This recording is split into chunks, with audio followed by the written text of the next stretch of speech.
100 वर्षों से ये दृश्य नहीं देखा। अपने दिल पर हाथ रख करके देखो, आप इस पर सोचो कि ये दृश्य जो है, ये जो बैठे हुए सुन रहे, ऐसा आपने, चाहे वो कितने भी बड़े से बड़े लोग आ गए हों, लेकिन कभी आपने ये दृश्य नहीं देखा जो आपके समझ। ये तो अच्छी चीज है, ये तो आपकी सनातन है। कोई मैं तो मतलब ये नहीं कह रहा हूं कि आपकी नहीं है, ये तो सनातन चीज पहले ऐसे ही था। अब आपने उसका परित्याग कर दिया और बस ये मतलब ये कि हो गया। अब देखो आपके सामने, इसलिए मैं पहले से बोलने लगा हूं, मेरा समय होने जा रहा। तो आप जब नियम बनाते हो कि भाई जनता को इस तरह से चलना, जैसे स्कूल है, जैसे कर्मचारी अधिकारी एक नियम बना देते, जैसे हमारा आपने नियम बनाया, जजों ने तो नियम बनाया नहीं, उन्होंने तो कोई विधान बनाया नहीं, आपने विधान बनाया कि भाई देखो इसके विधान के तहत सब लोगों को चलना, और उस पर मतलब है कि सबका हस्ताक्षर हो गया, बड़े बड़े लोगों का, जिनको आपने जिम्मेदारी दी है कि भाई आप देख करके इसको देख लीजिए, इस पर दस्तखत करना है तो सारे देश में मान्य हो जाएगा। तो जब आपने विधान बना दिया तो आपको उस विधान का पालन करना चाहिए। जैसे आपको सुप्रीम कोर्ट, या मतलब यह है कि आपके हाई कोर्ट, या आपके मतलब यह है कि डिस्ट्रिक्ट कोर्ट जो आपके हैं, उनमें मतलब यह है कि आप मान सम्मान, इज्जत, ये तो होनी चाहिए। जब आप उसको करोगे तो आपको लोग करेंगे, ये तो होना चाहिए। नहीं तो फिर मतलब है कानून कायदा, और मतलब है कि मान सम्मान, और फिर एक दूसरे की सेवा का तो कुछ नहीं रहेगा। तो सब लोगों को अपनी अपनी जिम्मेदारी यानी पकड़ लेना चाहिए, ठीक हो जाए। जो ढांचा बिगड़ गया है वो ठीक हो जाएगा, लेकिन यह है कि थोड़ा सा विचार करोगे तो सहूलियत हो जाएगी, आसान हो जाएगा। और विचार नहीं करोगे, अब आपको इतना ढंढोरा पीटा जा रहा कि आप मतलब त्रिवेणी संगम पर पहुंचिए, आपको अमूलक चीज मिलेगी, तो आपको वो आना चाहिए था। थोड़ा सा काम छोड़ दो, क्या तुम काम करोगे और क्या उससे सिद्ध हो गया, क्या आपको मिला है? थोड़ा सा रुक करके कम से कम तुम्हारी आत्मा का तो कल्याण हो, उसके लिए तो कुछ कम से कम टटोलो कि भाई हमको कोई कुछ मिल जाए, हमको आत्म कल्याण के लिए कुछ धन, कुछ रास्ता हमको मिले जो हम इसकी बचत कर सके। तो भी कुछ नहीं। इससे ये पता चलता है कि तुम्हारे ऊपर में यानी कुकर्मों का अंबार लदा हुआ, तुम्हारी बुद्धि साथ नहीं देती, न चित्त साथ देता, न मन साथ देता, न इंद्रिय साथ देती है। तो फिर तो खंदक में चले जाओगे आप, फिर बचोगे कैसे? तो सब जगह पर अगर हम लोग वास्तव में उस नियम का पालन करें तो सब व्यवस्था ठीक है। अब इतने आदमी आए हुए, अब इनको अगर ये शिक्षा न दे तो बताइए फिर हम क्या है, हम क्या कर सकते हैं? तो शिक्षा इनको जब अच्छी मिलेगी तभी तो ऐसा होगा। इसलिए सब चीजें बहुत गंभीरता से अपने को सोचना है, विचार करना, और फिर उसका थोड़ा बहुत आप इस्तेमाल करो, यानी व्यवहार में लाओ, तो फिर ठीक हो जाए सब। आज देश के अंदर में चारों तरफ मतलब एक कोहराम मचा हुआ है, घर से लेकर के बाहर तक, अपनी स्त्री से लेकर, बच्चों से लेकर, पति पत्नी से लेकर के, अड़ोस पड़ोस में भाई बंधुओं से लेकर के तूफान मचा। अब इसके लिए सुधार के लिए तो आपका जनजीवन तो बिल्कुल अस्त व्यस्त हो गया और शांति का कोई नाम निशान नहीं। क्या होगा, क्या नहीं, क्या होगा, क्या नहीं होगा? अरे भाई धीरे से रास्ता ढूंढ लो, कहीं ना कहीं रास्ता मिल ही जाएगा, और फिर उस तरह से चल पड़ोगे तो जीवन का क्या पलटा खा जाएगा। इसी जीवन को बदल जाते, घड़ियों में बदलो, दिन में बदल लो, महीने में, वर्ष में बदलो, बदल जाएगा। तो आप हमको देखिए, हम दिन भर लगे रहते हैं देखा, हर बात इनकी सुनते हैं। ये पूछिए आप जितने आदमी आए हुए इनसे पूछिए कि बाबा जी आपसे मिले, तो सब आपको बताएंगे कि बाबा जी सबसे मिलते, ये तुमसे कोई छुआछूत करते, तुमको अमीर गरीब समझते, आप खुद देखो कि बाबा जी किसी को अमीर, किसी को गरीब, या किसी को भेदभाव रखते हो। हमारे यहाँ से कभी ना हुआ, ना होगा। ये देखिए, तो आपको ये सब चीजें अनुभव में उतारनी चाहिए। वैसे मैं भी आपकी तरह से एक हार मात में रहने वाला एक मनुष्य हूँ। जैसे आप थक जाते हो वैसे मैं भी सकता हूँ, इतनी मेहनत करते हो, ये सब पैर सूझ गए, लेकिन उसके बावजूद भी हम मतलब ये बराबर लगे हुए काम, यानी हमारे पैर सूझ गए। आप देखो इतनी मतलब मार पड़ती है, वैसे ऐसे करके मारा जाएगा तो मर जाएगा, खत्म हो जाएगा, ये हालत रहती है। कोई ऐसे नोचना, यानी ऐसे नोचता ऐसे करके, तो एक तरह से तो नाखून लगे हुए, खून निकल आता है, धोती खराब हो जाती है। तो अब यह है कि सेवा तो सेवा ही है, सेवा में तो सब कष्ट उठाया जाता है। एक तो ये भौतिक, ये शरीर जिसमें जीवात्मा रहती रो रही, मन है, बुद्धि है, चित्त है, ये दुखी, ये फिर आत्मा बिचारी विलाप कर रही कि हमको तो कोई रात का मनुष्य शरीर पा करके दिया नहीं, और हम कमजोर हैं, हम शक्तिहीन हो गए, हम कुछ कर नहीं सकते हैं इस मन और बुद्धि चित्त और इंद्रियों के जाल में, तो हमको कोई सहारा मिला तो कुछ हो, इसको कोई सहारा मिलता नहीं, और आप कोई सहारा देते नहीं हो। तो ये बात है। तो आपसे ये निवेदन प्रार्थना अपील की गई कि आप एक दो दिन कम से कम आकर के इलाहाबाद वासी, नहीं तो ये चर्चा रहेगी, ये तो ऐसी नहीं है कि लोप हो जाएगी, ये तो बराबर रहेगी। हम तो ऐसा अड्डा कहीं और जगह भी जंगल में लगा देंगे, हमारे लिए क्या, हमारे लिए तो बहुत सुलभ है। इसलिए आप लोग सब इसका उपयोग फायदा उठाओ सबके। अब हमारा समय हो गया, एक पहले प्रार्थना कर लो, क्योंकि ये देश तो आपका है नहीं, जो आपका देश है उसको तो आप छोड़ चुके हो। आपके देश में जहां से आए हो, जो आपका देश है, जो सुख का और जो सागर का, उसमें तो ये सूरज गर्मी वाला है, न ये जाड़े वाली रात है, न ये दिन है और न रात है अंधेरे की, न ये दफ्तर है, न दुकानें है, न कोई मजबूत करता है और न किसी को कोई धोखा देता है, ये शरीर ही नहीं पंचभौतिक। ऐसा तुम्हारा निर्मल अखंड अमृत का महासागर, उसको छोड़ करके प्रदेश में, अब ये बताइए कि वो अमृत पीते थे तो यहां मिट्टी भी नहीं मिल रही, कैसे आप संतुष्ट होंगे और कैसे आपको आनंद यहां मिल जाएगा? ये खुश्क जमीन में, ये सब खुश्क जमीन है, इसमें कहीं नाम निशान को नहीं, बस उसकी वो ठंडक है, वो धाट चुकी जो दोनों आंखों के मध्य में बैठी है। कहते हैं कि यही ये दरवाजा है, तू जरा सा अपनी आंख उघार कर यानी सामने ऊपर की तरफ देख तो तुझे द्वार में जाएगा। द्वार कहते हैं कि गेट, दरवाजा, उसको द्वार कहते हैं। ये वो मिल जाएगा तो कहते हैं भाई श्याम, और श्वेत बीच में सफेदी है, चारों तरफ श्याम है। फिर कभी श्याम हो जाएगा, बीच में चारों तरफ सफेदी हो जाएगी। कहते हैं श्याम श्वेत में तू अपनी दृष्टि को जमा करके रख, हिले डुले नहीं। 5 नाम का स्मरण करो, श्याम श्वेत में प्रथम सूरज धरो, एकाग्र करो यानी कंसंट्रेशन करो। अंदर तो तेरे आंख है ही, उसको तो लेकर के तू बैठी हुई है, तो जरा सा तू ऊपर की तरफ देख, तेरी आंख खुल जाएगी। बोलो। प्रथम सुनो गगन में बाजा, घंटा शंख छाती। अब महापुरुष कहते हैं सूरत से कि देख, जैसे ही तू ने श्याम श्वेत में अपनी सूरत को जोड़ा और जैसे ही तेरे सामने वो सूरत आई तो कहते हैं गगन में बाजा सुनाई देगा, गाने सुनाई देंगे, बाजे सुनाई देंगे। अद्भुत ऐसे बाजे और गाने यहाँ कहीं है नहीं, क्योंकि स्वर्ग और वैकुंठ में तो सदा गाना होता रहता है, वहां तो बीड़ा हमेशा बजता रहता है, नृत्य होता रहता है। वहां तो इस तरह का नहीं, तो कहते हैं गगन में आकाश में, उधर तो ये देव शरीर तो उधर ही है, उस तरफ में इसकी जमीन है, तो वहां से गाने को तो प्रथम जब श्याम श्वेत में तू अपनी दृष्टि को एकाग्र करेगी तो पहले ही शुरू में गगन में बाजे सुनाई देंगे। कहते हो बाजे कैसे है, वो बता रहे किस तरह के सुनाई देंगे। बोलो। सहस कमल दल ज्योति लखाई, बांकनाल में जाई समाई। कहते हैं कि सहस दल कमल वो स्थान है जिस पर निरंजन भगवान ईश्वर बैठे हुए। कहते हैं कि सामने जब वो गगन में बाजे जब सुनाई देंगे और बाजे को तू पकड़ लेगी तो वो घंटा संग बज रहा साफ स्पष्ट सुनाई देता है, कोई इधर नहीं, और तीनों लोगों में बज रहा। इसलिए तो इसमें तो बहुत लोग बैठे जो घंटा संग सुनते रहते, लेकिन अब वो आपसे कुछ नहीं कह सकते क्योंकि हो जाएगा। अभी कुछ नहीं कह सकते, जब तक साधक है तब तक वो कुछ नहीं बताएंगे, सिद्ध हो जाएगा तो कुछ भी कह देंगे, फिर वो बंद नहीं होगा। तो साधक में तो बंद हो जाएगा लेकिन सिद्धि में बंद नहीं होगा, फिर बंद नहीं होता।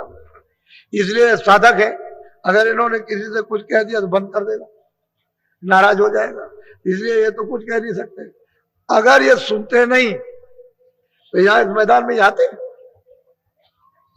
कोई बात तो जरूर है, कोई ऐसा राज, ऐसा रहस्य, कोई ऐसी बड़ी चीज है जो मतलब ये कि इस समय पर देखो ये तो कहते हैं प्रथम घंटा संघ। जैसे ही तुम सुनोगे उसको घंटे संघ की आवाज को, शहद कमल में कहते हैं ज्योत जल रही, जगमग जगमग जगमग हो रही। और कितनी सुंदर ज्योत है। बड़े बड़े ऋषि मुनि योगी तपस्वी कहते हैं उस पर कुर्बान हो गए, ऐसी वो सुंदर है। वो छोटा मोटा सुंदर रूप नहीं है, कितने वहां गलतान हो गए, आगे जाने की इच्छा खत्म हो गई उनकी, उधर जा नहीं सकते हैं, ऐसी मोहनी मूर्त है। वो कहते हैं शहद दल कमल। गोस्वामी महाराज उसी को रामायण में कहते हैं कि मुंदेव नैन तुलसित में भयो पुंज चितवत कौशलपुर गए। कहते हैं वो कौशलाधीश यानी शहद दल कमल में, वो मतलब ये है कि ईश्वर निरंजन भगवान खुदा गाट बैठे हुए हैं, मैंने उनको देखा, मुझे दिखाई दिए। तो कहते हैं प्रसन्न हो गए, खुश हो गए। जब खुश हो गए, प्रसन्न हो गए, तो उन्होंने रास्ता दे दिया, क्योंकि जब तक ये रास्ता देंगे नहीं तब तक उधर नहीं जा सकता कोई भी। रास्ता तो उधर से आने का, इधर से उधर जाने का, दूसरा कोई रास्ता नहीं है कि आप मंडल को कहीं क्रॉस करके चले जाओ उधर, वो वही में से होकर के रास्ता। तो जब उन्होंने देखा तो खुश हो गए और ये कहा कि अच्छा तुम चले जाओ। तो उनके पास तो महापुरुषों का टिकट था, रोक कैसे सकते हैं? जो महापुरुष यहाँ आए थे वो तो उधर आते जाते हैं, तो उनके पास तो टिकट था, चले अच्छा तुम चले जाओ उधर। तो जब उधर गए उस पार, उधर चले गए, तो गोस्वामी जी महाराज कहते हैं उधर माज सुन अंडज राया देखो बहु ब्रह्मांड दिखाया। कहते हैं बहुत उधर तो अंड की रचना हो, बहुत से ब्रह्मांड हमने अपनी आंख से उधर जा करके ये हमने सब कुछ देखा। तो कहते हैं ज्योत का भी दर्शन किया, और उसके बाद में ईश्वर का भी दर्शन साक्षात्कार, और परे चला गया, उस पार में गया तो उधर देखता हूं कि उधर में कितने कितने ब्रह्मांड है, बिल्कुल साफ करें। महापुरुष भी कहते हैं यही बात कि भाई तुम ऐसा करो कि जिस तरह से मतलब प्रथम सुनो गगन में बाजा, घंटा नाद सुन साजा, घंटे और शंख की आवाज को पकड़ करके साध लो, यानी उसको ऐसा पकड़ो कि उसमें रम जाओ, ले हो जाओ। बस जैसे ही ले होगे फट खींच लेगी, वो तो सूरत को फौरन खींचती है, यानी इस तरह से सरासर जाएगी कि कितने मतलब 1000 मील पार किए क्या पता चलेगा, सट से जाएगी उधर से खींचती हुई, सीधी शरीर से अलग हो जाती है। जैसे मृत्यु के वक्त में जीवात्मा इससे अलग होती है, वैसे ही साधक जब साधना करता है तो इससे अलग हो जाती है, वो अलग होकर के जाती है, उसको देखती है। तो कहते हैं प्रथम सुनो गगन में बाजा, घंटा शंख नाद सुन साजा, इसको साध लो अच्छी तरह से, पकड़ लो इसी तरह से, तो आगे मतलब है ज्योत चल रही। शहद दल कमल में वो निरंजन भगवान बैठे हुए, उनकी वो ज्योत चलती है, और निशान बता रहे हैं रास्ता, रास्ते का पूरा भेद उस सूरत को खोल रहे हैं कि देख सूरत ऐसे चलना है, ऐसे जाना है, और ये चीज रास्ते में मिले। बीच में तो रचना सब छूट गई, जो बीच में रचना है बेशुमार। दिल्ली है तो रास्ते में कोई गांव खेत नहीं पड़ेंगे, बहुत से गांव, बहुत से खेत, बहुत सी चीजें, बहुत जंगल और बहुत सी नदियां नाले पड़ेंगे, तो उनको तो मतलब दिल्ली का बताना कि देखो वहां ये, तो बीच का तो उन्होंने रचना सब छोड़, बाजे बज रहे, वो कोई गिनती भी नहीं आ सकते, इस तरह के बाजे हैं, तो उन्होंने और बाजों को छोड़ दिया, कहा कि तुम वो बाजा पकड़ो, जैसे ही तुम उसमें ले बस फौरन बाजा खींच लेगा और सामने खड़ा कर देगा, साक्षात्कार होगा। ऐसे ही खुदा का दीदार है, वो तो खुदा ही है, वही गार्ड है, वही हम सबके मतलब ईश्वर 3 लोग के मालिक। बोलो बांक पार त्रिकुटी में गई। कहते हैं कि पंखनाल टेढ़े रास्ते को पार करके नीची ऊंची घाटी और ऊपर त्रिकुटी स्थान पर पहुंची, वहां ओम विराजमान है, उन्हीं को ब्रह्म कहते हैं। मुसलमान अपने शब्दों से उनको खुदा कहते हैं, रब कहते हैं। वो मतलब ये कहते हैं कि जब उसकी धुन ली, उसकी पकड़ी, तो ऊपर से भी धुन आ रही है। जैसे ही उसकी धुन सुनी कि बादलों की गरज हो रही, घन घमंड है, नवगज घन घोरा, प्रिया हिंद पद्मन मोरा, यानी बहुत तेज घमंड गर्जन हो रही है, घना घोर। और जब उसको तो अप्रिय है कि भाई भी इतनी चमक है उस गरज में, इतनी लाइट, इतनी बिजली कड़कती है कि वो एकदम से इस तरह से ऐसे ऐसे ऐसे, ऐसी बिजली चमकती। कहते हैं कि वो ओम वहां पर विराजमान है और ऊपर की आवाज आ रही है, ये ब्रह्म का स्थान है। कहते हैं रास्ते में इस घाटी को पार करने के बाद ऊपर मिलेगा वो बड़ा भारी गढ़ है, गढ़ कहते हैं किला, भारी किला। अब वो इसका संसार का तो कोई प्रमाण है ही नहीं, इसके तो प्रमाण देने की जरूरत ही नहीं, क्योंकि तो कुछ भी नहीं है। जब ये कुछ नहीं तो कितना बड़ा किला है जिस पर वो विराजमान बैठे हुए किले में। वहां जाकर के उसे त्रिकुटी स्थान पर ब्रह्म का साक्षात्कार जब होता है तो ऊपर से आवाज आ रही है, उधर की आवाज, उधर खबर पड़ गई। तो जिन योगियों ने योग किया था और इस आवाज को सुना था, तो आवाज तो सुनी के ऊपर से आ रही, लेकिन उनको भेद नहीं मालूम था, इसलिए ऊपर नहीं जा सके। तो इतना ही कह के छोड़ दिया है भाई और कुछ है, इतना नहीं और भी कुछ है। अब वो जो है वो हमको नहीं मालूम, हमको वो प्राप्त नहीं हुआ, लेकिन है जरूर कुछ। ऐसा इशारा वहां पहुंचने पर, उसका साक्षात्कार करने पर होता। और बहुत इससे बहुत अत्यंत सुंदर उनका ये शरीर है, जिसम, क्या उसकी महिमा की है, बोलो। आगे पहुंची सोनम जार, रंकार धुन सुनी पुकार। कहते हैं फिर आगे जब उसका साक्षात्कार ब्रह्म का हो गया तो आगे सुन में वो मतलब पार ब्रह्म है। तो कहते हैं जब वहां मध्य में पहुंची तो उधर जा करके उनकी किंगरी सारंगी बज रही, जब उसको पकड़ा तो जिसमें से आवाज आ रही थी उसी को पकड़ लिया, ले हो गई। तो वो पहुंची वहां, तो वहां रंकार का साक्षात्कार, यानी वो पार ब्रह्म है, वहां पहुंच गए। अब वो बिल्कुल एकदम मानसरोवर भी स्नान कर लेगी, त्रिवेणी संगम में स्नान करेगी, वहां जाकर के तब पार उतरेगी। बगैर त्रिवेणी संगम में वहां पहुंचे हुए कोई पार नहीं उतर सकता, कभी नहीं उतरेगा। तो मतलब ये है कि कहते हैं वहां अब निशान बता रहे, बीच की सब रचना छोड़ दी। कितनी रचना है, कितने मंडल है उनके, उसको सबको छोड़ दिया, सीधा उन्होंने लिया कि बीच में कोई फंसे नहीं, इस तरह से चल। तो ये कहते हैं चल मैं भी मिलूंगा, उन्हीं मंडलों पर मैं भी मिलूंगा, मैं तेरे साथ रहूंगा। तो मिलती है, हर मंडल में मिलेंगे, जिधर वो चलेगी चल के जाएगी उधर बताएंगे ना चल उधर। नहीं किसी मंडल में अगर रुक गई तो तमाशा देखती रह जाएगी, उसको छोड़ नहीं सकती, ऐसे तमाशे हो रहे। तो कहते हैं ये कुछ नहीं, आगे चल, वही बताते हैं कि आगे चल, यहाँ कुछ भी नहीं। तो गुरु का पूरा रूप, जिस रूप में यहाँ दर्शन देते हैं मनुष्य शरीर में, वो रूप सब जगह मिलता जाएगा, लेकिन वो हाड़ मास का नहीं होगा, वो हाड़ मास का नहीं है, पंच भौतिक शरीर ये नहीं होगा, वो होगा नूरानी, लेकिन शकल उसकी यही होगी, वो दिखाई देता जाएगा। क्योंकि जब आप यहाँ उसको पहचान लोगे और वहां नहीं मिलेगा तो फिर आप अपना कैसे समझोगे कि भाई मैंने मृत्यु लोक में इनसे रास्ता लिया और मतलब ये अगर कोई और मिल गया। क्योंकि कभी कभी ऐसा होता है कि उधर जा रहे हो तो काल ने गुरु का रूप धारण कर लिया, तो वो बताएंगे कि भाई ये रूप नहीं है, तुमको भटकाने के लिए, रोकने के लिए धारण कर लिया, ये गुरु का रूप नहीं, उसकी पहचान है। तो साधक उसको पहचान लेता है, ये गुरु का रूप नहीं है, फिर याद करता तो मिल जाती है उसी मंडल पर, वहीं मिलेंगे जहां जाएगा। बोलो। किंगरी और सारंगी सुनी, मान सरोवर चढ़े चढ़े गुनी। कहते हैं किंगरी सारंगी अद्भुत, ये पहले स्थान से दूसरे स्थान से अद्भुत बाजा बजा, एक से। अब उस बाजे की क्या महिमा की है, कहते हैं कि उसको सुनती है, मातृभवन में स्नान करती है, आवाज नहीं छोड़ती, उसका दर्शन भी करेगी और फिर चलेगी त्रिवेणी में प्रवेश होगी, वहां उसका उस धारा में स्नान होगा। तो उस धारा में कोई गंदगी तो है नहीं है जो यहाँ की गंदगी है, कोई कालमा है या रजोगुण है, तमोगुण है, सतोगुण है, या मतलब शब्द स्पर्श रूप रस, ये सब कुछ नहीं है वहां।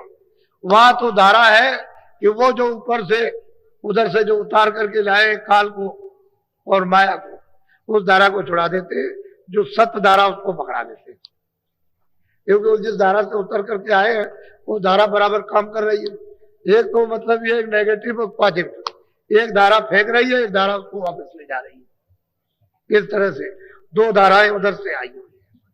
अब ये भेद किसी को पता नहीं है कि उधर में एक फेंकने की और एक वापस करने की, खींचने की, ये दो धारा। अब जब तक कोई जानेगा नहीं तब तक उस धारा पर जोड़ नहीं सकता, यानी बैठा नहीं सकता।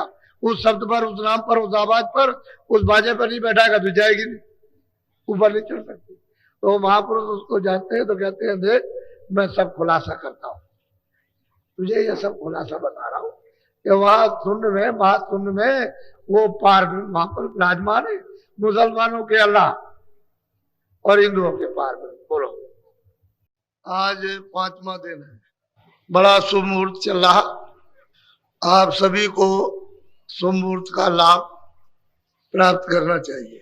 बहुत सावधानी से अपने को चलने की जरूरत है कि जो भी चीज यहाँ पर मिले वो गिर ना जाए, उसको संभाल के रखोगे विवेक विचार से, तब तो तुम्हारे काम और तुम्हारी है। और कहीं जल्दबाजी तुमने की और गिर गई तो फिर मिलना बड़ा मुश्किल है। इसमें बहुत से लोग ये 2 महीने, 1 महीना ये चले जाएंगे, संसार में नहीं रहेंगे, यानी उनका समय पूरा हो जाएगा। कहने का मतलब ये उनकी आयु पूरी हो जाएगी। 100 की पूंजी तो मैं इनको ये बताए देता हूं कि वो लोग मेरी बात को हमेशा याद रखेंगे। जब ऐसी घटना आप पर होने वाली हो, जितने लोग यहाँ हैं, जो भी सुन रहे हैं या जिन्होंने सुन लिया है वो बाहर भी हैं, अभी आने वाले हैं या चले गए, जिन्होंने सुन लिया इतनी बात हमारी याद रखो, मैं आपका पक्का सेवक हूं। मुझे बिल्कुल पक्का सेवक समझिए आप, और कोई चीज मत समझिए। मैं सेवक हूं आपका और पूरे तहे यानी वास्तविकता, सत्यता से सेवा करना चाहता हूं। तो जब ऐसा समय आ जाए, जाने का समय, तो आपके बाल बच्चे, आपके घर वाले, रिश्तेदार, ये वो, आप पहले तो सबको बुला लेना, उनको याद करना कि भाई तुम हमारे काम आओ, हम तो हमेशा तुम्हारे काम आते रहे, तो हमारी मदद कर दो इसमें से। क्योंकि उस समय पर इतनी पीड़ा, इतना दर्द, इतना दुख होता है कि जो किताबें लिख नहीं सकती। महात्माओं ने अपना कलम बंद कर दिया कि ये बयान नहीं हो सकता। उस समय पर जब जाने का वक्त हो तो वो तो पहले ही ये काम करते हैं, उनको तो देर क्या लगती है। जैसे हुकुम कागज मिला, उसमें से फटा और उन्होंने कहा कि ले जाओ और जल्दी जाके मकान खाली कराओ, तो दौड़ पड़ेंगे। तो वो तो बड़े जालिम और क्रूर, निर्दयी, उनको जरा भी नाम मात्र की दया नहीं, इतने मतलब क्रूर है, इतने काले और भयंकर और डरावने कि बस फौरन आकर के वो आपका मतलब है नाम लेंगे और एकदम उनका नाम लेते ही और उनको आवाज देते ही आप बिल्कुल वही मूर्छा हो जाएगी तुरंत। इतनी देर भी नहीं लगेगी, ऐसे जैसे बिजली का बटन खोलते हो उससे भी कम इतने समय में आपके ऊपर पहुंच जाएंगे और सट से आपको दबा लेंगे। बस न देखना है, न सुनना, न बोलना, न समझना, कुछ नहीं, सब रास्ते काट देंगे। उस समय पर फिर वो कहेंगे मालिक का हुक्म हो गया, मकान खाली। तो बहुत पीड़ा, बहुत ही पीड़ा अत्यंत, जैसे सागर का दुख टूट पड़ा। उस समय पर जब कोई आपकी बुलाना कि भाई कोई हमारी मदद कर दो, घर वाले, ये वो, भाई बंद, कुटुंब, परिवार, बच्चे, स्त्री, पुरुष या और कोई हो, देवी और देवता, सबको याद करना आप कि भाई मतलब है कि हम सबको याद करते हैं, इस मुसीबत में हमारी मदद करना, कोई ना आए। हमारी बात कितनी याद रखना, हमने आपको नामदान दिया, अब मुझे तो अपना काम करना है कि आपको नामदान दिया उसकी तो लाज रखनी, लेकिन तुमको भी तो कुछ चाहिए कम से कम, कि इतना तो कम से कम करो कि जब मतलब यह है कि जब कोई ना आए मदद करने के लिए उस पीड़ा दर्द में और जाने का समय वो सब लिए जा रहे हैं पकड़ करके, तो आप अंदर ही अंदर, बाहर से तो कुछ आवाज आएगी नहीं, न इधर देख सकते हो, न सुन सकते हो, न बोल सकते हो, तो अंदर ही अंदर याद रखना कि बाबा जी ने ये कहा था कि जब जाने का समय हो जाए और कोई मदद ना करे तो अंदर ही अंदर बोलना श्वास पर, जय गुरुदेव जय। क्या बोलोगे? बस इतनी बात याद रखना, जब आप अंदर जय गुरुदेव बोलोगे तो मैं आपको मिलूंगा, मैं आपकी उस समय पर मदद करूंगा, सहायता। पहले उस पीड़ा में आपके काम आऊंगा।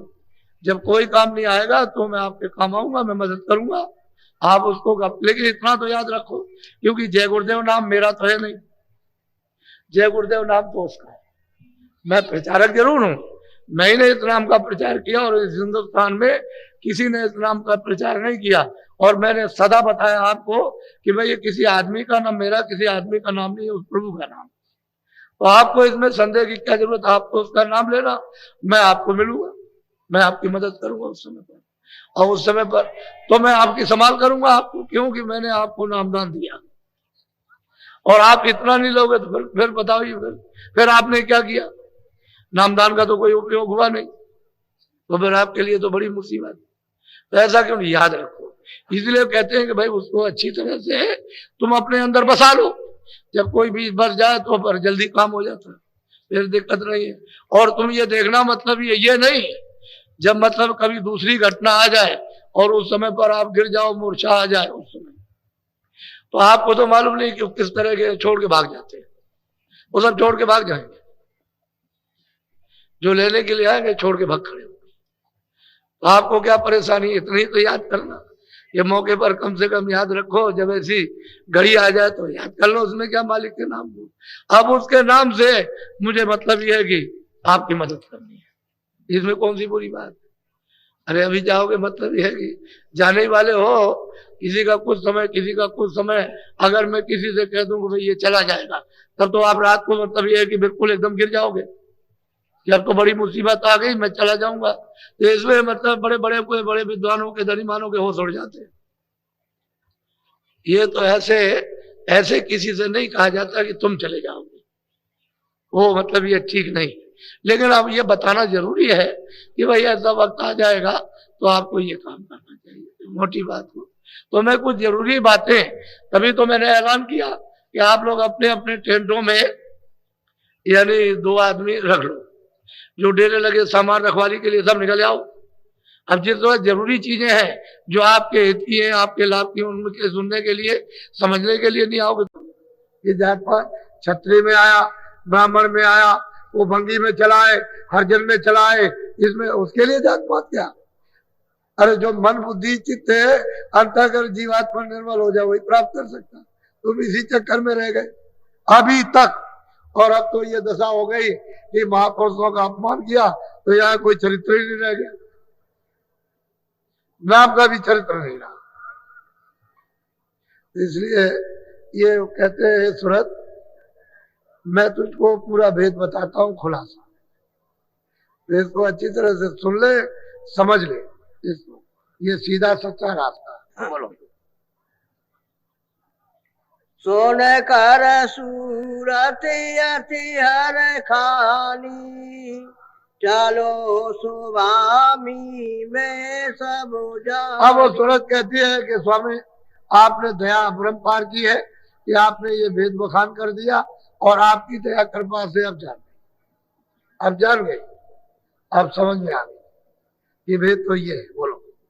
बिना सत्य गुरु कोई भेद न पावे, सत्य गुरु सो यह देश। अब वो कहते हैं कि देख, सतगुरु के बगैर कोई ये भेद नहीं पाता, और जो वहां पहुंचा वही सतगुरु है, बाकी कोई नहीं है। बगैर सतगुरु के कोई उसका भेद नहीं जान सकता, कोई भी। और जो वहां पहुंच गया वही सतगुरु। कहते हैं किसी ने भेद नहीं पाया। बोलो। सत्य गुरु की महिमा अति भारी, कोई न जाने पछे पछे। कहते हैं संत सतगुरु की महिमा बहुत बड़ी महिमा, उसको कोई नहीं जान सकता। साहब संसार में इसमें पच करके हार उनको नहीं पहचान पाए, इतनी उनकी महिमा है। अब हम लोग चाहते हैं कि शरीर से, आंखों से पहचान लें, बुद्धि से समझ लें, वो चीज समझ में नहीं आई। क्या मालूम ऐसे ऐसे प्रमाण महात्मा, मतलब ये है कि आपके पास रहे कभी नहीं जान सकते। एक पंजाब में महात्मा पूरे तरबूज काट करके खिलाया करते थे। क्या लगा, इधर आ, देख ये तरबूज पका हुआ है, बहुत मीठा, ले ये खा ले। जब वो तरबूज लेने लगे तो क्या कहे कि देख ले पका है कि कच्चा है, देख इधर ये पका है कि कच्चा है, तू देख ले खा ले अच्छी तरह से। एक पानी पिलाते थे कुछ दूर पर, तो जो कोई भी आए तो कहे आओ प्यास लगी, आओ पानी पिला दे। तो जब पानी बहुत ठंडा पानी जब वो ऐसे पीने लगे तो चुपचाप कहे धीरे से कि देख पी ले, जितना पीना चाहे, एक बूंद गिराई, जितनी बूंद गिरेगी उतनी जूतियां पड़ेंगी, पी ले अच्छी तरह से, चक्कर के पी ले, एक बूंद ना गिरे, जब बूंद गिर जाएगी जम की उतनी जूतियां पड़ेंगी, पी ले तू अभी। तो असल में बात यह, महात्माओं को कौन पहचानता है? पूरे संतों को किसी ने जोगी जति ऋषि मुनि तपस्वी सन्यासी बैरागी ये कोई भी नहीं, दानी कोई नहीं जान सकता, उनकी महिमा ही बिल्कुल अलग। बोलो। जा पर कृपा दृष्टि वे करे वह जाने और निश्चय। कहते हैं जिसके ऊपर में दया कृपा दृष्टि हो जाए वो तो उसको जान लेगा और वो समझ लेगा। जिसके ऊपर में दया कृपा दृष्टि नहीं हो क्या जान सकता? वो तो यहाँ अंधकार में पड़ा हुआ, उसको बेचारे को क्या मालूम। ये बड़ा सौभाग्य था आप लोगों का, सबका बहुत ही अति उत्तम यानी सुजोग और समय का उपयोग और आपका भाग। इन घड़ियों में मनुष्य जीवन की जो श्वासें चल रही है वो अति अमूलक और भाग्यशाली। ये पता नहीं कब का पुण्य आकर के जुड़ गया, इस घड़ी में सुजोग आपको मिलना, ये मिलता नहीं है जिसमें ये भेद होता है। वैसे तो मैं कल आपको नाम जान दूंगा, आज तो नहीं दूंगा, एक दिन छोड़ करके एक दिन कल आपको दूंगा। आप इसको ले लीजिए, वो जिसने विधान बनाया है वो आपको छोड़ेगा नहीं। अभी अपना अपना छुटकारा करा लो, जल्दी करो, देर करने की जरूरत नहीं है। और अगर कहीं चूक गए तो फिर ये अवसर मिलेगा नहीं कभी भी, मनुष्य जीवन का अवसर नहीं मिल रहा, ये निकल गया।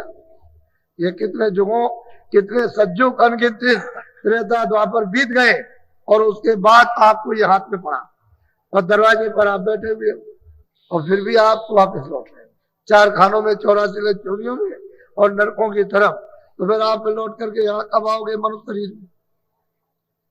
ये सोच लो अच्छी तरह, अभी मौका है, अभी जल्दी करो, देर मत करो। एक घड़ी आधी घड़ी, इसलिए वो कहते हैं घड़ी आधी में पुनः तुलसी संगत साथ की हरे कोट अपराध।